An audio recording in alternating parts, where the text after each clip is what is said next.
Comment transcrire un livre de mathématiques du format papier au format lambda? Dans cette leçon, nous expliquons dans les grandes lignes comment convertir un livre de mathématiques destiné à des élèves malvoyants de collège ou de lycée au format braille numérique. Il s'agit de rendre le livre accessible, en utilisant le programme de mathématiques lambda. Dans ce tutoriel, nous présentons brièvement la manière dont les transcriptions sont effectuées à l'aide de 3 logiciels fondamentaux. Il s'agit de InftiReader, InftiEditor, Lambda. InftiReader est un logiciel de reconnaissance optique de caractères, OCR, qui reconnaît le texte standard ainsi que les figures scientifiques et les symboles mathématiques. Après avoir scanné un document, ce logiciel permet d'exporter le contenu reconnu dans une variété de formats numériques, y compris LaTeX, Matmel, XHTML. InftiEditor est un logiciel de création de documents mathématiques, permettant l'insertion facile et fluide d'expressions mathématiques. En ce qui nous concerne, InftiEditor est utilisé pour corriger les documents créés avec InftiReader. Les documents rédigés ou corrigés avec InftiEditor peuvent être sauvegardés dans différents formats, notamment LaTeX, Matmel, XHTML. Tandis que Lambda est le logiciel mathématique dédié aux déficients visuels. Il permet d'importer des fichiers Matmel préalablement créés et corrigés avec InftiEditor, après qu'ils aient été reconnus automatiquement avec InftiReader. Les étapes fondamentales de la transcription d'une page de mathématiques du format imprimé vers le braille sont donc au nombre de 3, reconnaissance avec InftiReader, correction avec InftiEditor, importation et lecture avec Lambda. Mais allons-y dans l'ordre. Pour transcrire un livre de mathématiques imprimé en noir au format lambda, c'est-à-dire en braille accessible, via un PC, il y a essentiellement 3 méthodes. La première méthode est très simple, il s'agit pour l'opérateur de traduire mot à mot, formule par formule, le contenu de la page papier. Cette technique est coûteuse en termes économiques, car l'opérateur prend beaucoup de temps pour lire et transcrire le texte mathématique, caractère par caractère. Toutefois, il ne s'agit pas d'une technique à écarter complètement, car il arrive que le texte original ne soit pas disponible au format électronique, c'est-à-dire en PDF accessible, d'où l'importance d'apprendre à le transcrire, même élément par élément. En outre, même après une reconnaissance automatique, il est souvent nécessaire d'intervenir manuellement pour corriger des chiffres ou des formules erronées. Il est donc utile de savoir comment effectuer des opérations de transcription manuellement, directement dans l'éditeur lambda. La première méthode implique donc la connaissance et l'utilisation des outils d'écriture disponibles dans le logiciel lambda. Pour la transcription manuelle, il convient de se référer au manuel lambda, où sont décrites toutes les étapes et techniques de l'écriture manuelle. La deuxième méthode, qui accélère le travail par rapport à la transcription manuelle, consiste de partir d'un fichier PDF, au format vectoriel. Il peut être ouvert avec n'importe quel navigateur, comme Chrome, Firefox, Safari, Opera, et bien d'autres. Il est à noter que les fichiers PDF vectoriels ne sont pas de simples images, mais qu'ils contiennent du texte. Pour comprendre si un fichier PDF est vectoriel, vous pouvez essayer d'ouvrir la page PDF avec n'importe quel navigateur et tester s'il est possible de sélectionner le texte, de le copier et de le coller dans un autre éditeur. Si cela est possible, cela signifie que le texte peut être sélectionné, copié et collé directement dans l'éditeur lambda. Nous vous recommandons donc de faire quelques essais. Sélectionnez la partie textuelle de votre fichier PDF et essayez de coller le contenu directement dans la page lambda. Si cela se produit, cela signifie que votre fichier PDF est de type vectoriel et que vous pouvez donc ramener toutes les parties textuelles dans l'éditeur lambda, à l'exception des formules mathématiques. Une fois la phase de saisie du texte terminée, vous travaillerez directement dans le programme lambda pour écrire les formules manquantes. Rappelons que si nous essayons de copier les formules contenues dans le fichier PDF, elles seront incompréhensibles car les éléments mathématiques du fichier PDF ne sont que des symboles graphiques qui n'ont aucune signification mathématique. Si vous essayez de copier et de coller une formule, c'est probablement le résultat que vous obtiendrez, un texte sans aucune signification pour l'utilisateur. Nous pouvons donc dire qu'avec la deuxième méthode, il est possible de copier et de coller toute la partie textuelle d'une page, alors que les formules doivent être insérées manuellement. Il est important de garder à l'esprit que ce type de transcription est certes chronophage, mais qu'il peut être utile pour organiser une page de manière optimale. En procédant ainsi, il est possible d'organiser les éléments les plus significatifs d'une page dans le bon ordre et d'éliminer tout ce qui est inutile, comme les images, les graphiques, les soulignés de couleurs, les textes surlignés, etc. L'exemple de cette page montre que de nombreux éléments graphiques ne doivent pas être traduits. C'est pourquoi le travail manuel est indispensable. En procédant ainsi, il est possible d'organiser les éléments les plus significatifs d'une page dans le bon ordre et d'éliminer tout ce qui est inutile, comme les images, les graphiques, les soulignés de couleurs, les textes surlignés, etc. L'exemple de cette page montre que de nombreux éléments graphiques ne doivent pas être traduits. C'est pourquoi le travail manuel est indispensable. La troisième méthode consiste à utiliser deux outils logiciels spécifiques que nous avons mentionnés précédemment, InftiReader et InftiEditor.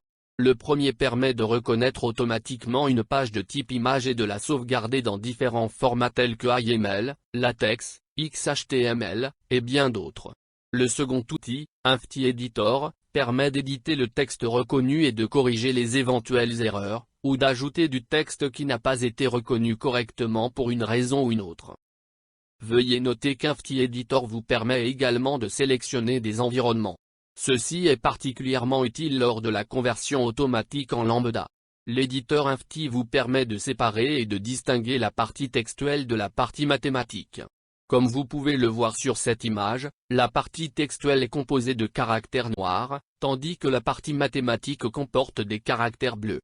Cette distinction sera cruciale pour la conversion vers lambda, car lambda, de manière très similaire, distingue l'environnement textuel de l'environnement mathématique. Quant à InftiReader, OCR, nous avons mentionné qu'il permettait d'enregistrer dans de nombreux formats. Nous sommes principalement intéressés par les formats YAML et XHTML. Nous avons besoin du format YAML, format propriétaire, car le fichier sauvegardé peut être ouvert par le programme InftiEditor, et du format XHTML car il peut être importé dans le programme Lambda. Mais revenons à notre premier logiciel, qu'est-ce que l'InftiReader ? InftiReader est une application de reconnaissance optique de caractères, OCR, conçue pour convertir des contenus scientifiques, mathématiques dans différents formats, dont le XHTML. Il est vendu par une société américaine de l'Ohio et peut être acheté sous forme de licence annuelle. La licence annuelle coûte environ $45, tandis que la licence perpétuelle coûte environ $220.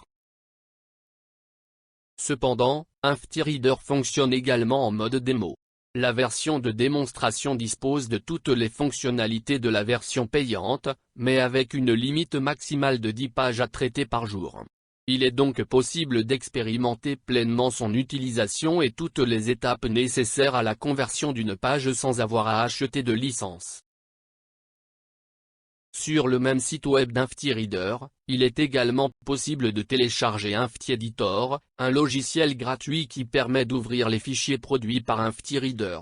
Avec InftiEditor, vous pouvez corriger, manipuler et enregistrer les fichiers au format XHTML, qui peuvent ensuite être importés avec Lambda.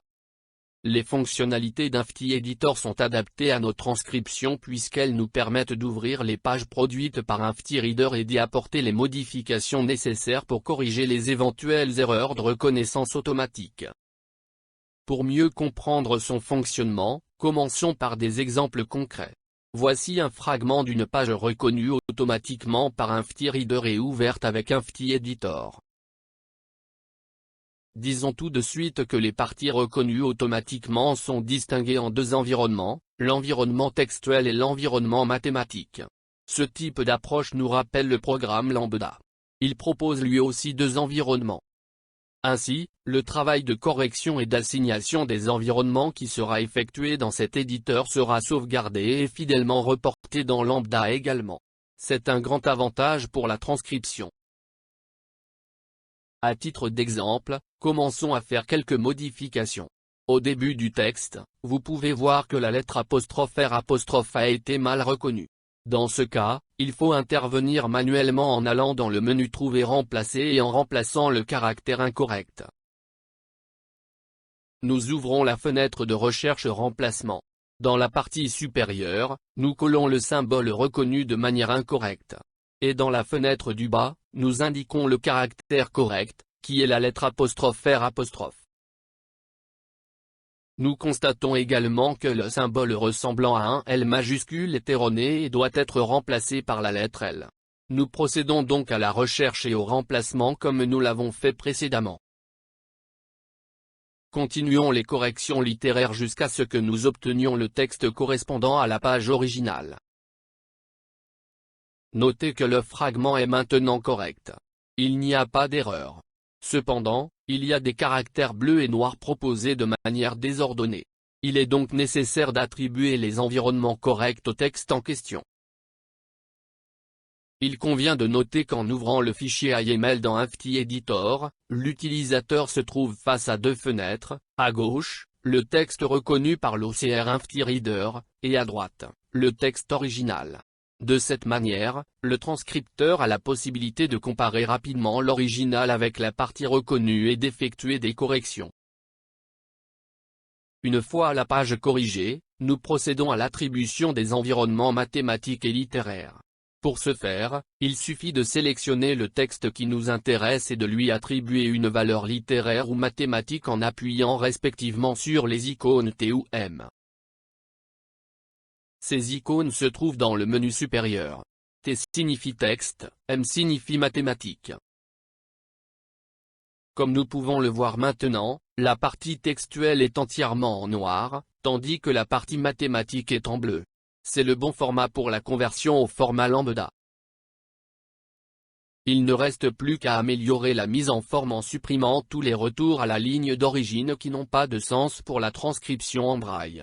Nous devons garder à l'esprit que lorsque nous sommes dans l'environnement braille, nous devons formater en fonction du nombre de caractères utilisés par la ligne braille.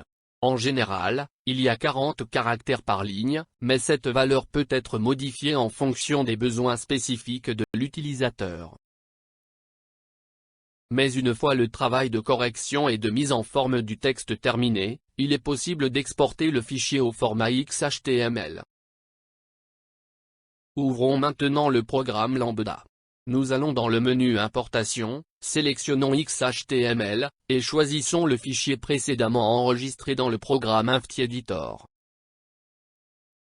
Le résultat sera similaire à la page présentée ici, où l'on peut voir la distinction des zones, déterminée par la couleur des polices. Notez également la ligne verticale rouge qui traverse toute la page. Elle indique la position du 40e caractère de la ligne braille. Cette ligne est fonctionnelle pour la pagination dans Lambda.